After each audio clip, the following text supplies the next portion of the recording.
Après, si jamais si ça vous plaît ce slogan, on va dire. L'idée est venue au moment du lancement du Téléthon. Je regardais ma tablette chez moi dans mon salon et à ce moment-là, j'ai vu des images qui m'ont troublé, celles d'enfants blessés et en particulier d'une petite fille qui avait son sandwich, qui serrait son sandwich et ses parents étaient sans doute disparus. Et en même temps, je regardais le Téléthon à la télévision où il y avait cette espèce de débauche de lumière, de vedettes pour une noble cause que je défends aussi. Je suis plutôt pour le Téléthon.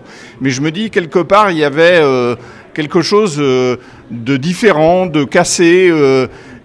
Et que je trouvais dommage qu'on ne sensibilise pas autant l'opinion française et internationale. D'où l'idée, très vite, moi je connais très bien les réseaux sociaux, de faire part de ma douleur quelque part sur Facebook et de dire je suis pas seul, vous êtes peut-être vous aussi, vous vous sentez concerné et donc rejoignons-nous, essayons de faire quelque chose à notre petit niveau, au niveau d'Angers, pour faire prendre conscience.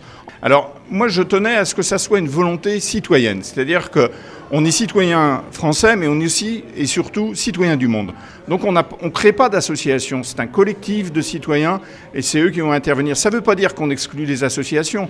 Les associations vont pouvoir y participer. Quand on va monter des actions, on va bien sûr les inviter. On va bien sûr relayer leur action. On a monté un groupe Facebook pour ça. Et donc, toutes les initiatives sont bonnes. L'idée, c'est de montrer aux Syriens qu'on n'est pas insensible au drame qui se déroule là-bas. On crée un mouvement angevin, mais peut-être demain un mouvement national, voire international, qui fasse prendre conscience qu'il y a quand même quelque chose de grave qui se passe dans cette région. Alors, il y a deux idées qui sont dégagées ce soir. C'est d'abord d'écrire à nos politiques, y compris au président russe, en russe, pour lui faire part de notre indignation. Ça, c'est une démarche. Et la deuxième, c'est d'essayer de créer sur Internet, puisque c'est né sur les réseaux sociaux, et de se dire pourquoi on ne ferait pas, nous aussi, à travers cette action, un espèce de buzz médiatique national et international autour de quelque chose qu'on va monter à Angers, et on va inciter les autres à copier ce qu'on a fait à Angers pour créer une émulation sur l'ensemble de la toile.